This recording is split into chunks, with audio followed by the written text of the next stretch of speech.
এ যেন প্রকৃতির এক জীবন্ত ইতিহাস। 2 শতাব্দী পেরিয়ে এখনো মাথা উঁচু করে দাঁড়িয়ে আছে বিশালী মাদ্রাজি লিচুর গাছ। ময়মনসিংহের ফুলবাড়িয়া উপজেলার রাঙামাটিয়া ইউনিয়নের হাতিলিট বিলপাড়ে আনোয়ার হোসেন আকন্দের বাড়িতে রয়েছে এই শতবর্ষী লিচু গাছ। গাছটির বয়স 200 বছরেরও বেশি। অবিশ্বাস্য হলেও সত্য, এত পুরনো গাছে নেই কোনো রোগবালাই, বরং প্রতি বছর ফলন হয় টনকে টন লিচুর। গতবার এই একটাই গাছ থেকে বিক্রি হয়েছে প্রায় 70,000 টাকার লিচু। বাপদাদারা বিটা কিনছে যে তার বাপদাদারা বলছে ওই সময় গাছ আর বড় ছিল, কারণ ডাইল মেল ভাঙ্গা ঝড় তুফানে ডাইল ভাঙ্গা কিছু ছুটে গেছে, মনে হয় 150-200 বছর কম হইতো না। প্রচুর পরিমাণে লিচু আহে, ধরুন 60-70 টাকার জোকা আহে, যে আঙ্গুল ফর যেমন জোকা ধরে না, ঠিক ওরমই জোকা দিয়ে আসে। এটা শুনছি আর কি মুরব্বীর কাছে, যে এটা মাদ্রাসি বোম্বাই। এটা অনেক দূর দূরান্ত লোক আসে দেখে, এবং কি লিচুর সময় তারা লিচুও নিয়ে যায়। অন্য অন্য লিচুর চাইতে এই লিচুটা প্রচুর মিষ্টি এবং কালারটাও খুব সুন্দর হয়।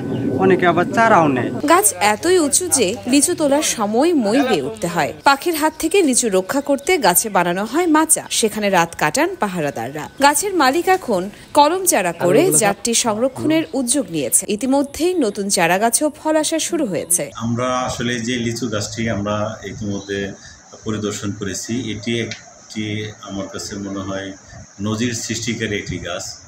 আমরা সাধারণত জানি যে লিচু গাছের গড় আয়ু 40 থেকে 50 বছর সাধারণভাবে, যদি সাধারণভাবে লালন পালন করা হয়। ওর বিশেষ কিছু জাত, মাদ্রাজি, চাইনিজ, এই জাতগুলো যদি খুব সঠিকভাবে পরিচর্যা করা যায় তাহলে 100 বছর পর্যন্ত বাঁচতে পারে। ইতিহাস বলে এটি প্রায় 150 বছরের বেশি অলরেডি অতিবাহিত করেছে। সেক্ষেত্রে কৃষকের ভাষ্যমতে এটি হচ্ছে মাদ্রাজি জাতের লেবু। 2 শতাব্দীর সাক্ষী এই লিচু গাছ শুধু ফলনের গাছ নয়, এ যেন সময়ের সাক্ষী এক প্রাচীন জীবন্ত ইতিহাস।